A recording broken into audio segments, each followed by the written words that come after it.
Welcome back to episode 118 of Talkoffamepod podcast with your host, Kyliemontigney. And I'm very excited to have on contestant of season 22 of The Voice, Orlando Mendez. Thanks so much for coming on. Absolutely. Thank you for having me, Kylie. It's nice to be on your show and get to chat with you for a little bit. Of course, same to you as well. So, how did you find your love for music? Did you have any, family or anything that kind of done music, or was it kind of you found passion at such a young age? So I grew up listening to a lot of music. My dad's a big music fan. I didn't grow up listening to country music. I grew up listening to his genre of music, which he liked, 80s and 90s rock, Pearl Jam, Nirvana, Green Day, listening to a lot of that music. And then I always loved singing along to his CDs. When we'd be in the car or on the boat. Those are my favorite times to listen. And then I just started um, finding my own genre of music, which was country music that I fell in love with around middle school age. And I've always had a passion for music and the storytelling aspect of it. That's amazing. Did you how has your father kind of influenced everything? Because like you said, you guys always listen to rock, 80s, 90s rock and stuff like that. How did growing up with that kind of influence you as an artist? Did it influence you in any way? Oh, it absolutely did. Just the energy of that music and when you listen to it, it's undeniable what it does to you inside. Listening to Eddie Vedder, who's one of my, who's the lead singer of Pearl Jam, that's one of my idols, and the way that he's able to kind of weave stories into his songs. Um, and I think Nirvana does a great job of that too. It just kind of made me appreciate lyrics and appreciate how these guys and girls form a story in a musical, beautiful way. And with music, music has been such a huge part in everyone's life, especially during the pandemic. Music has been a huge part of my life, especially during the pandemic. Music has helped me Hmm. shape my life so much. And for over the last year or so, you auditioned for season 22 of The Voice. Hmm. You performed "Beer Never Broke My Heart" by Luke Combs in your audition, right? Yeah, that was my audition song. I love that song. Me too. And And why did you choose that song for your audition of different country songs? so I've been performing that song for a long time with my band. I think that's a song that we've played every single gig. And I think that song just has a lot of me in it because it has, it's country, but it also has a little bit of a rock edgy side to it. Um, and I knew that on the voice stage, I had one chance to kind of capture my energy and put it on display. And I thought that song would do the best job, Mhm. show a little bit of uh, how that, of the fact that I can be a little bit dynamic and I can be country, but I can do some rock. I can, get a little gritty and I can put on a show. So that's why I picked that song. It's amazing. Are you a Luke Combs fan as well? Love Luke Combs. Big Me, Luke Combs guy. me too. Is he going on tour this year or something? Yeah. Yeah. Yeah. He'll be back on tour this year. And he's Are you working going to on see him? another, I heard he was doing shows, but I wasn't sure if he was actually doing a whole, tour around the world. yeah, he's doing another tour and he's actually working on another album that I think will be released at the end of March. Oh wow, that's crazy. And I wanted to ask you, when I was doing some research, you like to call yourself a Cuban cowboy, right? Yeah. Yeah. I was kind of given that name. Did you have Cuban ancestry and stuff like that? Yeah, my grandparents on both sides were Cuban. They were forced to flee the island after the dictatorship, the Castro regime took over. Um, Pretty much, my grandparents on my father's side, they were Cuban cowboys. They were farmers and cattle ranchers in Cuba. And then after Fidel took over and the dictatorship was in place, they kind of took their farm and um, kind of gave them no option but to flee the island and come here to the United States. That's amazing. Ours is literally with us in different types of family, everyone has a different immigration family ancestry. And I was legit for school, I had literally done an immigration project about Mm-hmm. my family on my mom's side, I just remember thinking to myself, like, I never really looked into those type of things. I'm like, well, I know what countries they came from. I really never knew the background. But and then like I saw like, oh, they came from on this ship. I'm like, are you crazy? But then like Hmm. as you kind of grew on like your family ancestry, like how did you kind of feel that like, oh, my family was, from Cuba and they're called Cuban cowboys. Like, was that something you knew like your most of your life, or was it something over the last couple of years that you kind of knew? I had, I grew up with my grandfather telling stories of Cuba, and him and my grandmother telling me about the farm they had over there and all this land, and the animals they had, the crops they would grow. But I never really dove into it until a couple years ago, when my grandfather passed away, and it's unfortunate that it took him passing away for me to kind of, get another appreciation for it. But as I looked deeper, and saw that they were legitimate. I'm sorry about the dogs. No worries. They were legitimate uh, Cuban cowboys, and that everything clicked, like my love for country music and where that comes from, and the love for like that simple part of life, that you live Mm, on the farm, mm, and everything just kind of clicked. That's why the Cuban cowboy was uh, such a perfect, I think, nickname, and I'm proud to carry that.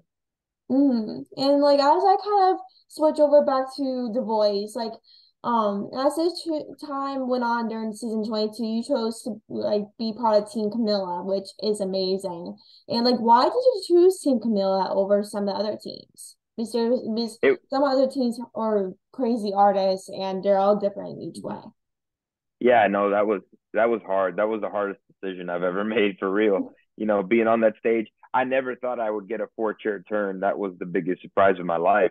So having all four coaches to choose from, it was like an impossible decision. I loved Blake, and I still love Blake, and I thought I was gonna pick Blake when I got on there. But Camila just ended up saying all the right things. I felt the connection because she's from Miami and also comes from a Cuban family, Mhm. and I thought we could relate to each other. So that was a big reason why I chose Camila, and working with her. Like, what was it like working with her? Like, as people, like, I grew up listening to Camille and Fifth Harmony and some other things. Like, what was it like Mhm. working with her? It was awesome. She's really, really cool, super down to earth. She's always down to have a good time. We laughed a lot, and but she's also really good at what she does. She's a great singer, and she had a bunch of good advice for me every time I worked with her.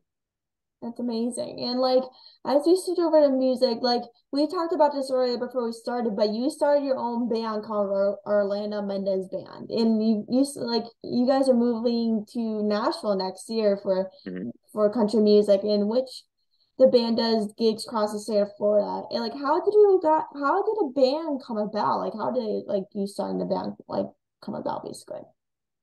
So I was actually playing by myself. I was playing by myself with a friend of mine. We would just do duo gigs and solo gigs as things started opening up, after the pandemic. And one day I was given a gig with a bunch of random guys I didn't know. And it was just a paid gig. Everyone was getting paid to come and play, and we didn't know each other. And I showed up and we played that first gig, and we sounded pretty good. And so I was like, guys, you want to keep this going? And they were like, absolutely. So it's been 2 years now. I've been playing with my band, the Orlando Mendez Band, and we've been all over Florida, been in Georgia, and all the way up to Nashville. And now we're moving to Nashville next month and gonna keep it going. That's so cool. And like recently you came out with a brand new single called Front Porch Heartbreak. What was like the story behind it? So Front Porch Heartbreak is there's a lot of truth in that song. It's a true story. I had a relationship um, that ended a little rocky. We kept having these like breakup moments, and I noticed that they always happened in the front of my house, like kind of on my front porch. That there was where we kept having these discussions that we would then break up after. And so then I wrote this song that is just, like I say in the song, I guess this will go down as another front porch heartbreak. Mhm. It's kind of like an iconic thing to front porches either be the beginning of relationships or the end of relationships on front porches, and so that's why I wrote that song. That's amazing. Like every breakup, like on the front porch, literally. Is it Yeah, like everything was on the front porch, right? yeah. It kept happening to me, and I know that it's happened to other people too. So I just decided to write that song as like a way to connect with people and to tell my own experience. And like, do you have like any new songs or projects in the works in this new year?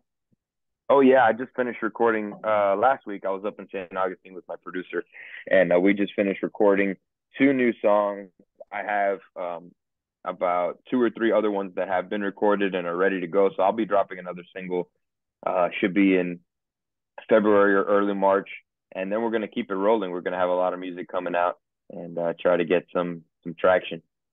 It's amazing. Are you going to do any more gigs or anything in the next couple of weeks or months? Yeah, so we have this weekend we have one gig. Then next weekend we have three. The weekend after that, three. We're doing like a final goodbye Miami um, tours these next couple weeks, and then when we move to Nashville, we're already starting to book to start playing over there. And like the last thing like I want to ask you is like what is some advice for upcoming singer-songwriters that kind of want to make it out? Yeah, I have. Oh man, that's such a good question because I wish someone would have told me and given me more advice in terms of just keep working, work hard, and take some chances. I think what we lose sight of is we want everything to be perfect. We're searching and striving for perfection, which is a great goal, but at some point you got to just say I'm going to put myself out there, and no matter where I am, this might not be the perfect product or the best work I'm ever going to do, but the world needs to hear it.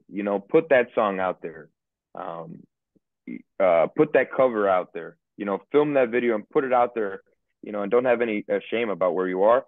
And, if I wouldn't have taken the chance I took to audition for The Voice, I wouldn't be here today. I wouldn't be on your podcast, and I wouldn't be where I am in life right now. So you have to take those chances in order to level up. Exactly.